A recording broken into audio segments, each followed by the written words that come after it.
Hello and welcome to another edition of Steve's Vintage Model Builds. Welcome to everyone, new viewers, returning viewers and subscribers. Thank you very much for spending some of your time with me. Hope you find it enjoyable and informative too, maybe. Okay, so there's been a few things going on lately. I dropped a couple videos and got another one going on today. And I'll probably have something over the weekend as well. Probably a cooking video, but we'll see about that. Okay, so today in the mail, I got something from the Ukraine. Yes, came from the Ukraine. And, you know, they're really amazing people. I'll get into the kit itself, but I placed the order on July 31st, and it was shipped 2-3 days later, whatever it was. And it got to Canada on August the 9th, and landed in my mailbox today. So, good on you guys. That's just great stuff. So whoever's doing your shipping, that's great. So yeah, so here we go. Take a look at this here, and as you can see, it's a beautifully sturdy box. Let me see here. Yeah.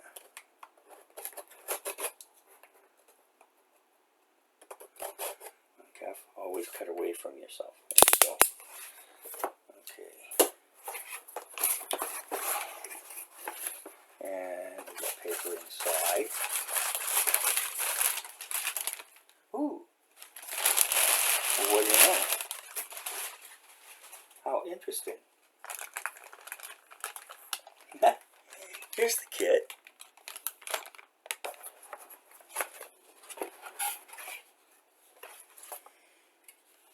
And here's the box.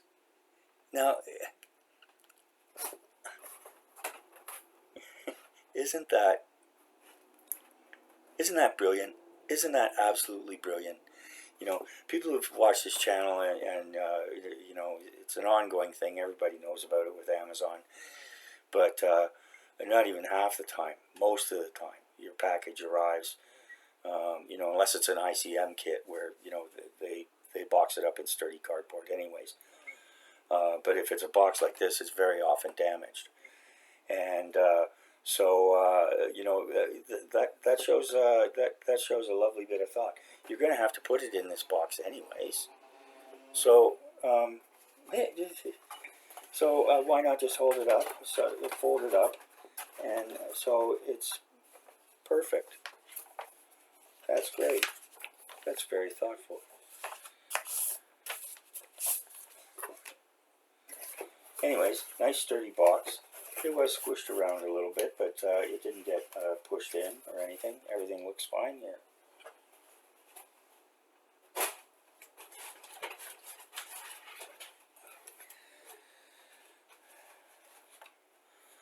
So I'll set this aside for a minute, and since we have this beautiful box, we'll put it out here. And this is from a Ukrainian company, not only shipped from Ukraine, but it's a Ukrainian company called UniModel, or UniModels, depending on how you want to look at it. And Slava Ukraini. They're doing great. Okay, so anyways, yeah, so I hadn't really heard of them before, but that doesn't mean much. It's a 172 kit. And I was looking through my stash and chatting with people back and forth a little bit, and I got a walker, I got a patent, I got a, what do you call it? What was that little one?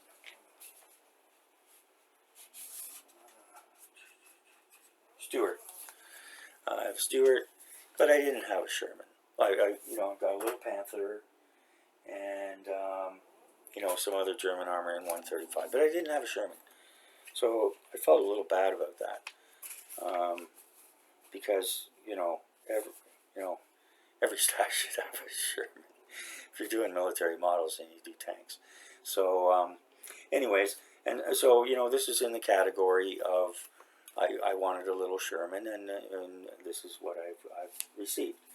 It was about $28, and the Sherman itself was tooled in I believe it was 2007, and then the Calliope parts were added, I think, in 2004.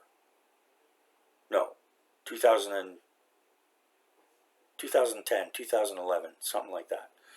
So, you know, but you know, we'll see about it. And so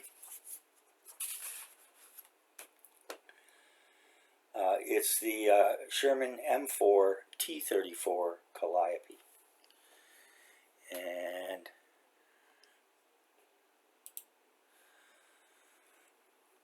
as you can see, it was a multiple rocket launcher. It was originally designed in 1943, and manufacture began. And at first, the idea was to be bunker busters for the D-Day invasion. But then they found that they were difficult. They were difficult to ship and transport because of their high center of gravity. So, anyways, so they did eventually make it over, and they were actually to participate in an offensive. I think it was supposed to be in the Saar region. Anyways, but then the Germans attacked in the Ardennes, or out of the Ardennes, in the Battle of the Bulge. And so the rocket launchers were yanked off them, and they were rushed to, I expect, Bastogne, or somewhere in the neighborhood there. So this iteration of the Sherman has the 75 millimeter gun. A little later on in the war, they used a 76 millimeter gun in an anti-tank role, and they even opened up the turret and put a 105 on a few of them as you know, well, basically self-propelled guns, I guess. So, but anyways, so this was I saw this, and then, you know, there were a few you know, there were a few Sherman kits out there. I didn't want to spend a lot of money, you know, but anyways, and so anyways, this intrigued me. It was something a little different, something you don't see every day. To be honest with you, when I build it, I may not put the Calliope on it. I don't know.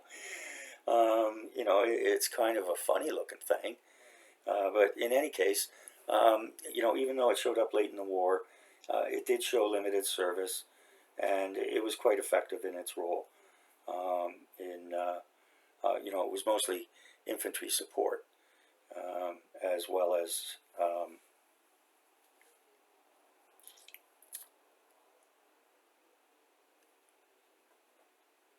but oh yes, psychological warfare.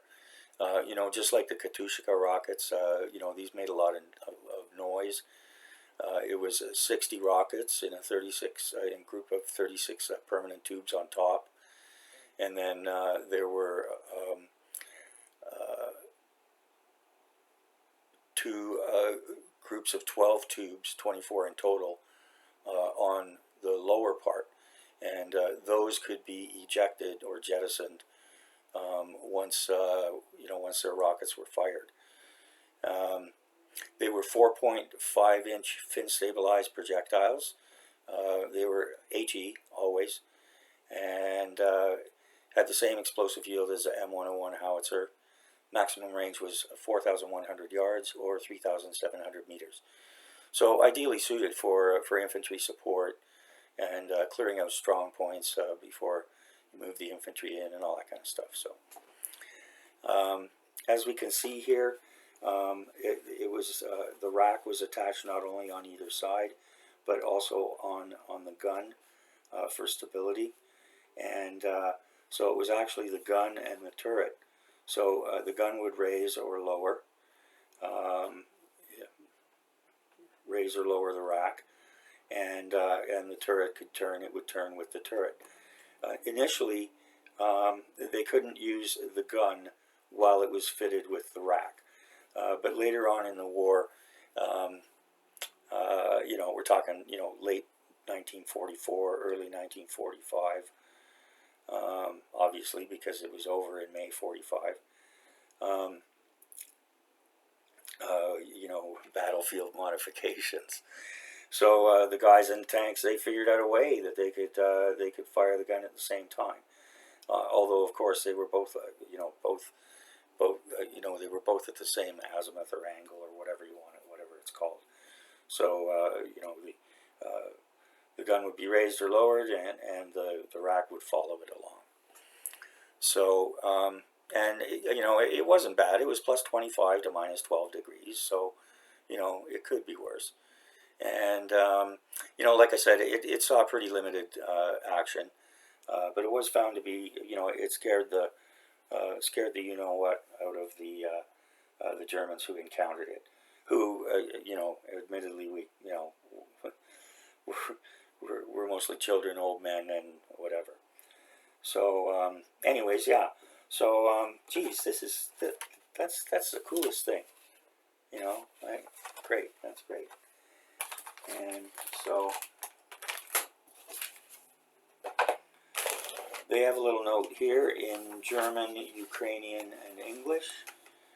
And it's U.S. Army had already developed a launcher for the 4.5-inch rocket as the T34, better known by its nickname as the Calliope. Oh, and I should mention too, a Calliope. For those who don't know what a Calliope is, Calliope was a steam-operated organ, often on wheels. And if you know the circus song, that's very often played with a Calliope, and it sounds like it's like a tooting sound or a woo-woo sound. Anyways, they're very interesting contraptions, machines, as it were, and a lot of them would drive around, from county fair to county fair, and whatever the case may be. So I remember seeing them. We used to go up to a place called Kleinburg, north of Toronto in Ontario, it was Kleinburg. And late in the summer, they had what they called the Binder Twine Festival. And this celebrated the harvesting of the, I guess it was hemp, actually, harvesting the hemp to make the that rough brown twine. It's woven, and it's used for everything from baling hay and stuff to anything you want to use it for. So anyways, yeah, so that's a little bit of trivia there. If you want to go look it up, just look up Steam Calliope, and that's Calliopes, or Calliope S. You don't have to add the S. Steam Calliope, and I'm sure there's stuff out there. They're quite interesting machines. So anyways, the 743rd Tank Battalion had 30 Calliope launchers installed for a planned attack by the 30th Infantry Division in December 1944. That was the proposed SAR offensive that I mentioned. However, the German attack in the Ardennes preempted this operation, and the launchers were discarded without being used. So they just dumped them off, I guess. It was more extensively deployed in early 1945, was used in small numbers at various times by 2nd, 4th, 6th, 12th, and 14th Armored Divisions, and by the 7th, 12th, 753rd, and 781st Tank Battalions. So it looks like the ones they had were scattered. There were maybe 2 or 3, or maybe they rotated through units depending on what was needed, what they were doing, and so forth. So, anyways, so obviously here we have one screw bag.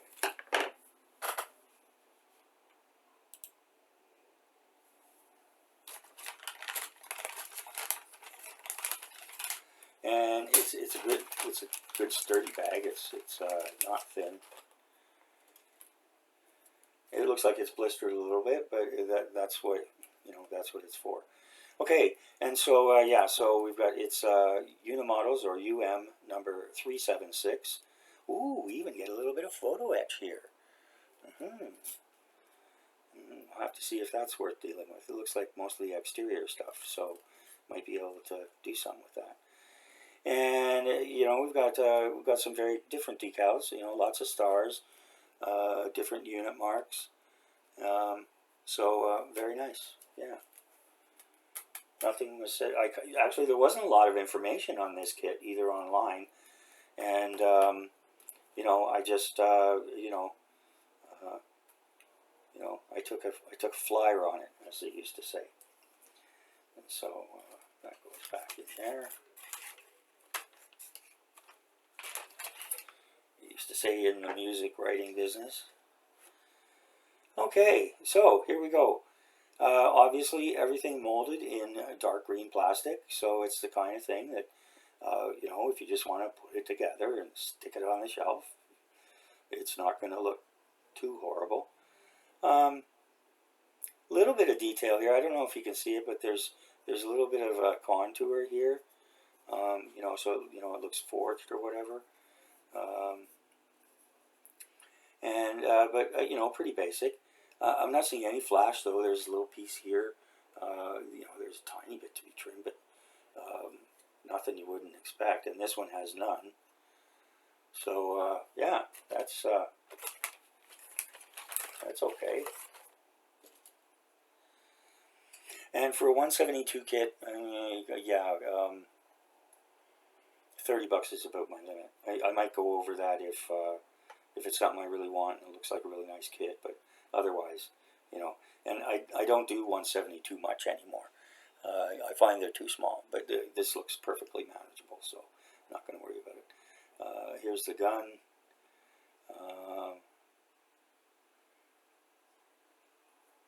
Turret, everything's nicely molded. Nothing's bent or broken.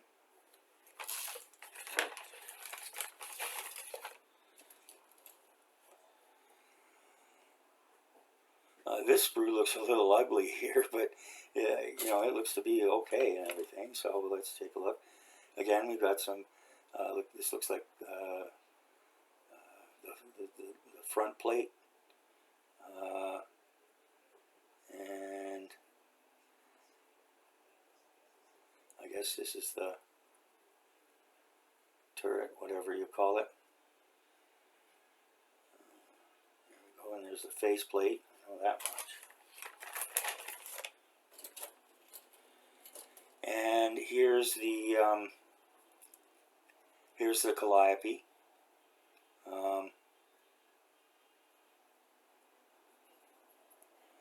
I guess it'll go one on top of the other, or it might go like this. I think it might go like this.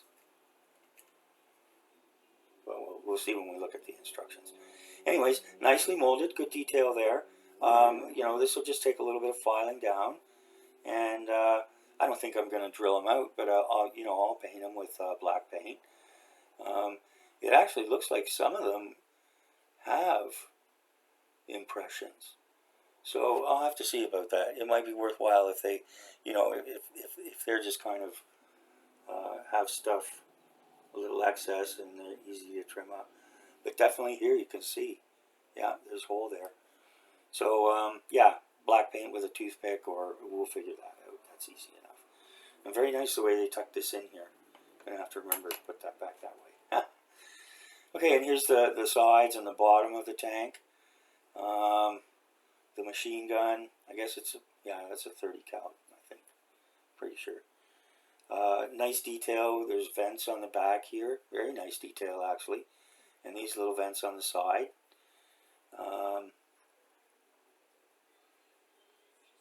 Or hatches actually, but they do have contour. And we've got exhaust. Again, there's no flash. I think it went like this.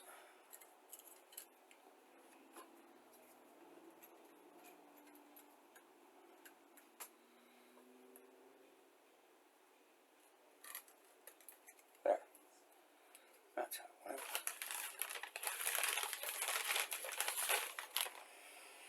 And, oh, okay.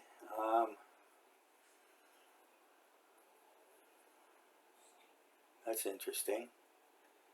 Yeah, the tracks are in, they're not vinyl or whatever. They're molded in the same plastic, and they're going to have to be bent into shape and put in place. So that might be interesting. Again, no flash here. We've got wheels, road wheels, gears, drive wheels. These little things here, they have holes, and they're fine, well defined. Everything's good. You know, the tracks are like this, but again, they're very well defined, and I'm sure they won't be too difficult to work with.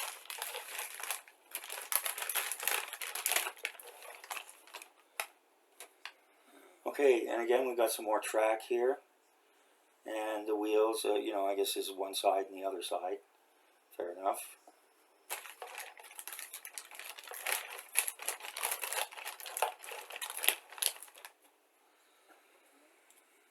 And then we have, this looks like some kind of storage box.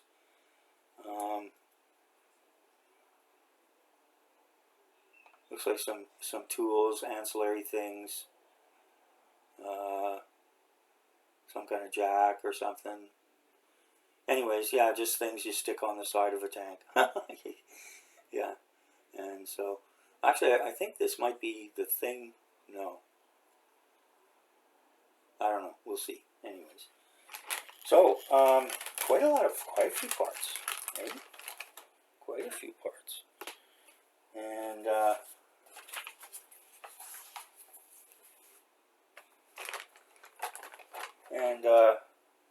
the interesting stuff never stops. Let me see here.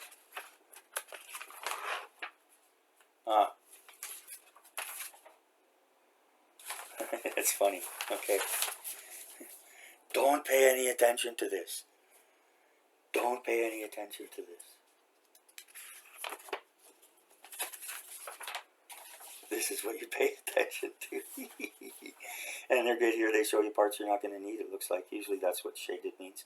Yeah, parts not for use. So that means you have some extra stuff for kit bashing. And yeah, so, yeah. Alright. So I'm not going to say anything about that. That's one of the ways I guess they save money. This looks just like a photocopy, which is fine. Okay,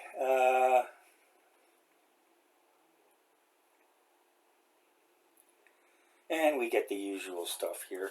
They're recommending Humbrol paints. And they say remove parts from frame with a sharp knife or pair of scissors. I would add to that you do that as you go.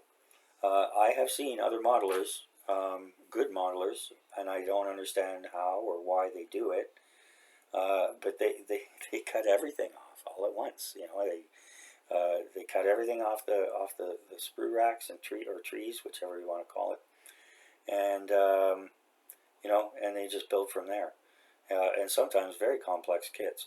So, but you know, for most people, you're going to want to take stuff off. Especially when you have a lot of duplicate parts here like this, and you know, it's easy to get confused. Like in my last video on the Lotus Super 7, when I was showing how the crossflow engine worked, you know, the instructions are upside down. But anyways, I went dyslexic and I was pointing to the wrong side of the engine, and so anyways, I hope people will understand what I was talking about anyways. So, okay, and so, yeah, so here you go. You put the body together. There's some details here. You know, I haven't dealt with these instructions before. I've never heard of this company before. I'm sure they've been around for a while. And so, but it seems like, you know, everything's pretty clear. They've done a close-up here. Do this, and I guess this means to repeat it. I didn't, what did the, oh, here. this is how it looks when it's done, and this is how you do it. So they show you one half, and then they show you what to do with the second half. And yeah, and this means repeat the same, do this and then do that, or do that and then do this, whichever. Okay, and then we got the road wheels and the bogies, and the drive wheels, the idlers, and again it shows this assembly here, and then we move on to putting the tracks together.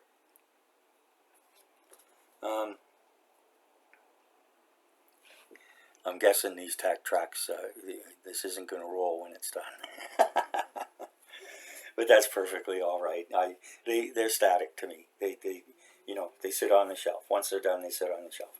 It's nice to have the tracks all nice, and you can push it along if you want. But no, it sits on the shelf. So there you go. Oh, and speaking of which, I got my shelf put up.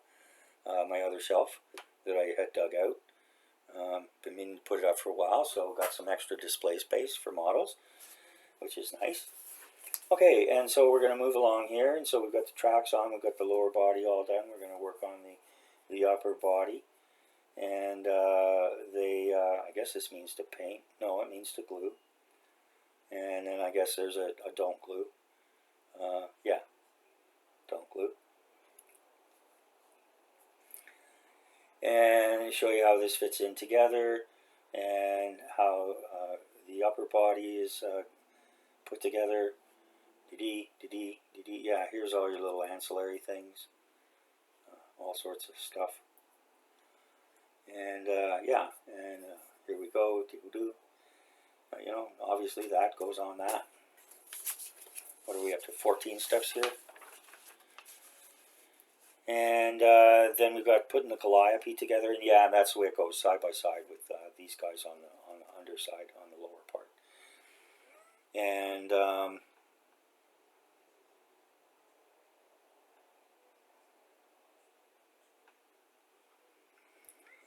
yeah, and then how to affix it to the turret. How to affix that assembly to the model itself. And then we've got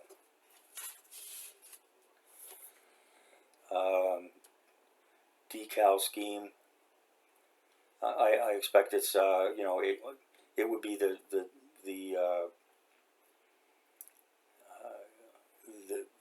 post the D-Day and after decal scheme and paint, which is dark green, always with a star though, regardless of what nation was operating. And that's it. And this says Luxembourg, February 1945. Don't know what difference that makes. I didn't know the Allies operated in Luxembourg. I thought Luxembourg managed to remain neutral, but I could be wrong. Anyways, so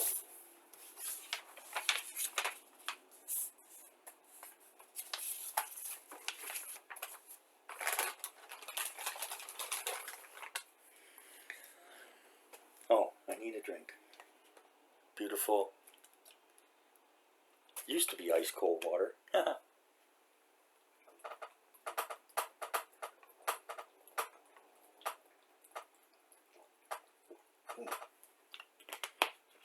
There we go.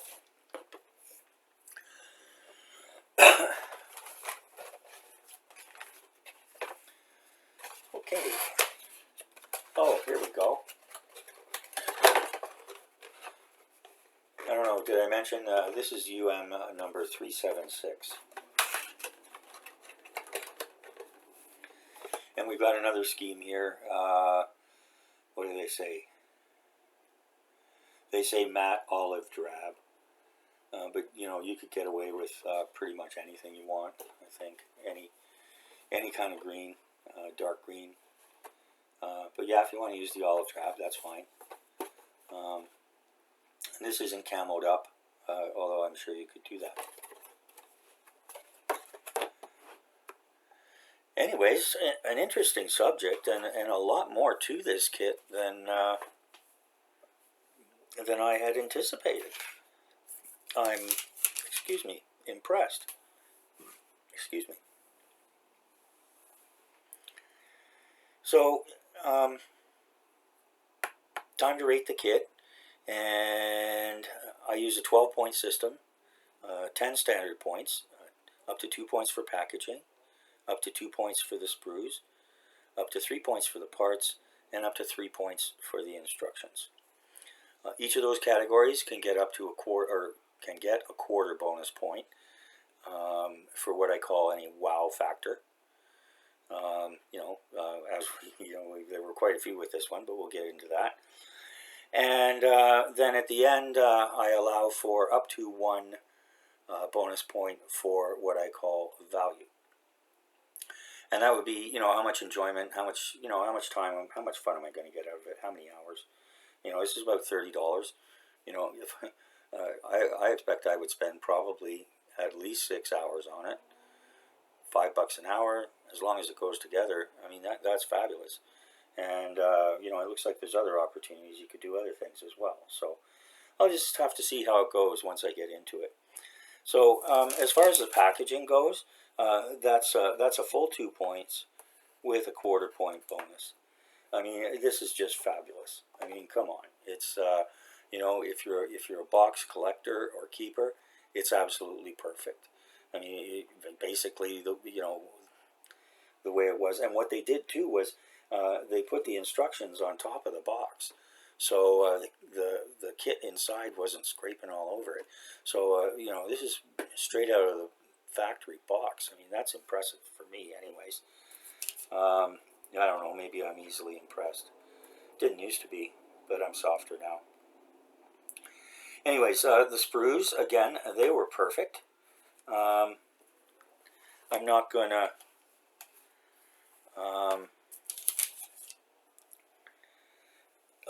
everything was complete. There was no flash.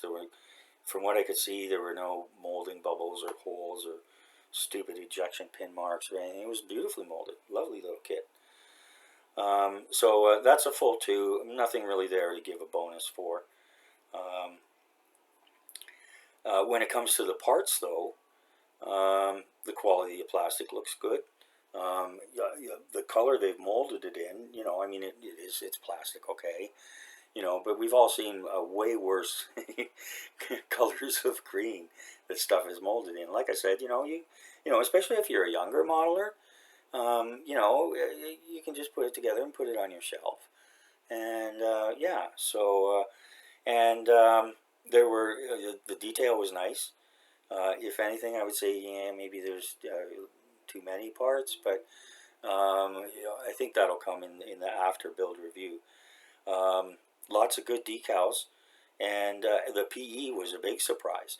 And it looks like PE that's not going to be it's useful PE. It's not going to be a horrible, terrible pain.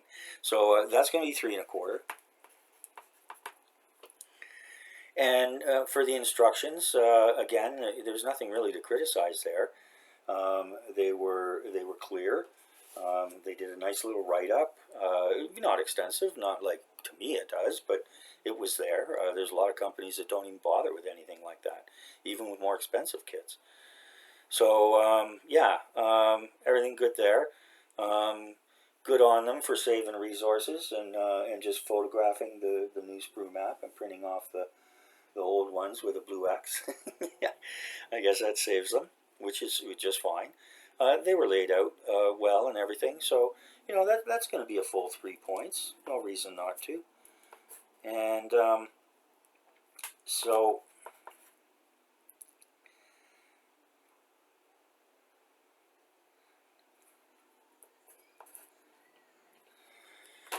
and I'm going to give this for value. Well, with standard and bonus points, that brings us to 10 1/2. I'm going to give it a full bonus point to take that up to 11 1/2. I might even go 11 3/4, but if I stick to my system. If there was, if I had a system where it would be extra wow factor, then yeah, it would have got another bonus point. So, but yeah, I mean, as far as the the packaging, and this is like it's genius. It's wonderful. And so yeah, 11 and a half out of 12. Now then, that might come down after I do the build. But from here, right now, everything looks absolutely fabulous. So yeah, so there we go. All right, so that's it for today, and I think there's two more kits coming. Yeah, two more. One one that's sort of a kit, but anyways, we'll get into that when it comes. It's probably not due till later in the month, or maybe even early September. And there's another one as well coming that's going to be interesting too. So yeah, so there won't be any model kit reviews for a while, and so thanks for joining me. Appreciate everybody's time. I think I'm up to 482 subscribers now. So thank you all very much. I appreciate everybody stopping by. Welcome comments, whether they're if I've got some, if I've done or said something wrong, please speak up, because that's how I learn, and that's how we all learn. If you have any other comments, feel free. The only thing I ask is that people be respectful, which everybody is. It's been a long time since I had a nasty comment. So anyways, well, thanks again to everyone. Hope you've enjoyed this. Something a little different, a little bit different subject. And so I've started I primed up the Lotus today. So I decided I'm just going to dive right into that. I've got the racing green paint, and yeah, so it's it won't take long, but it'll be a fun build. So I'll probably get at that this weekend. So thanks again, and everybody have a great day. Bye now.